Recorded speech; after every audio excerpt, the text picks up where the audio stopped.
বছৰ বৰ আশা কৰিছিলোঁ। যোৱা বছৰ বৰ উৎসাহ উদ্দীপনাৰে এই আমাৰ লক্ষী পূজা উদযাপিত হৈছিলে। যদিও এইখন মানে ৰাজহ মানে গাঁও কেকানিকুছি আচলতে আমি একেবাৰে জইন হৈ আছোঁ। আমি কেকানিকুছি বুলি নাভাবোঁ, বঙালীকুছি কেকানিকুছিৰ এটা সুসমন্বয়ত এনেকুৱা এটা অনুষ্ঠান চলি আছে।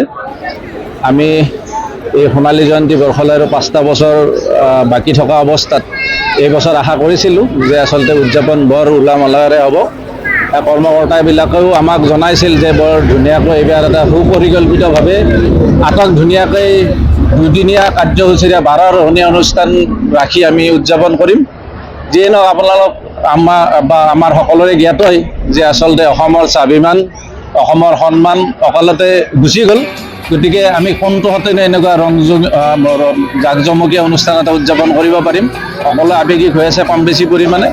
গতিকে তেখেতৰ অন্তত যি মহান আত্মা, তেখেতৰ সেই মহান আত্মাৰ বা তেখেতৰ যি ত্যাগ, সেই ত্যাগৰ প্ৰতি সন্মান জনাই আমি খুব অনুষ্টুপীয়াকৈ এইবাৰ অনুষ্ঠিত কৰিছোঁ। আমি আশা ৰাখিম আহি থকা দিনবিলাকত বা অহা বৰ্ষত বৰ উৎসাহ উদ্দীপনাৰে আমি এই অনুষ্ঠানভাগি উদযাপন কৰিব পাৰিম।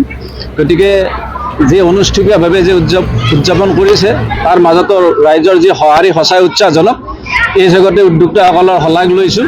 আমাৰ এই অনুষ্ঠানটোৰ প্ৰতি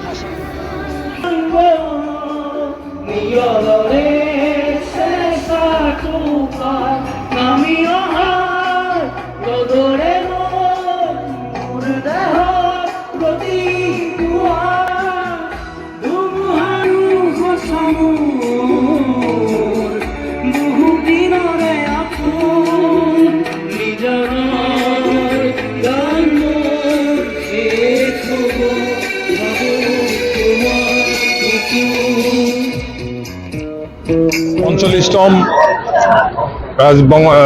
শ্ৰী শ্ৰী কেকানিকুছি ৰাজহুৱা শ্ৰী শ্ৰী লক্ষী পূজা মহোৎসৱ আজি আৰম্ভ হৈছে।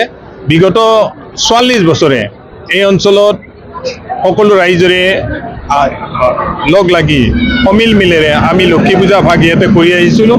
এই বছৰ 45তম। আমি আন বছৰৰ দৰে এইবেলি আমি জাকজমকতা এৰি আমি কেৱল ধৰ্মীয় ৰীতি নীতিৰে পূজা ভাগ পালন কৰিবলৈ যোজা চলাইছোঁ। কাৰণ আমি জুবিন গাৰ্গৰ স্মৃতিৰ কাৰণে আমি বৰ বেছি ডাঙৰকৈ পাতিব বিচৰা নাই। যোৱাবেলি আমাৰ ইয়াতে সাংস্কৃতিক সন্ধিয়া হৈছিল যদিও আমি এইবেলি সাংস্কৃতিক সন্ধিয়াটো সম্পূৰ্ণৰূপে আঁতৰাই চলিছোঁ।